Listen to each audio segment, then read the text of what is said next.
बोधकथेचे नाव आहे निळा राजा। एका जंगलामध्ये एक लांडगा राहत होता। तो लांडगा स्वतःचा जीव वाचवण्यासाठी जंगलातून बाहेर जोरात पळत होता। भटकी कुत्री त्याचा पाठलाग करीत होती। जीवाच्या आकांताने धावणारा लांडगा गावाच्या एका टोकाला राहणाऱ्या घरात जाऊन पोहोचला। ते घर गावातील लोकांचे कपडे धुण्याच्या परटाचे होते। त्या परटाने कपड्यांना नीळ देण्यासाठी एका मोठ्या भांड्यात भरपूर नीळ आणि पाणी एकत्र करून ठेवले होते। लांडगा परिटाच्या घरात पोहोचला आणि त्याने सरळ खिडकीतून घरात उडी मारली। लांडग्याची उडी नेमकी निळीच्या भांड्यात पडली। लांडगा त्या भांड्यात लपून बसला। पाठलाग करणारी कुत्री घराबाहेर घुटमळली आणि थोड्या वेळाने निघून गेली। सकाळ होताच लांडगा घराबाहेर पडला आणि जंगलात पळून आला।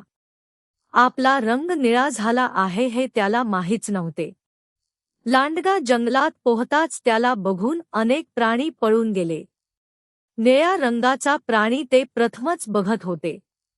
लांडग्याला काहीच समजत नव्हते की हे सगळे प्राणी आपल्याला का घाबरत आहेत। नदीजवळ जाताच लांडग्याने स्वतःचे प्रतिबिंब पाण्यात बघितले। त्याला आश्चर्याचा धक्काच बसला। स्वतःचे निळे प्रतिबिंब बघून त्याला समजले की जंगलातील प्राणी आपणास का घाबरत आहेत ते।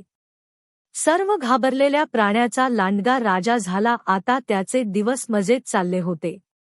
एके रात्री जंगलातले काही लांडगे एकत्र आले आणि जोरजोरात आरोळ्या ठोकू लागले। निळा लांडगा स्वतःचे राजेपण विसरून ओरडू लागला। निळ्या लांडग्याचा आवाज ऐकताच जंगलातील सर्व प्राण्यांना त्याचे खरे रूप कळले। आपण मूर्ख बनलो हे प्राण्यांना कळले। सर्व प्राणी एकत्र आले आणि त्यांनी त्या लांडग्याला जंगलाबाहेर हुसकून लावले।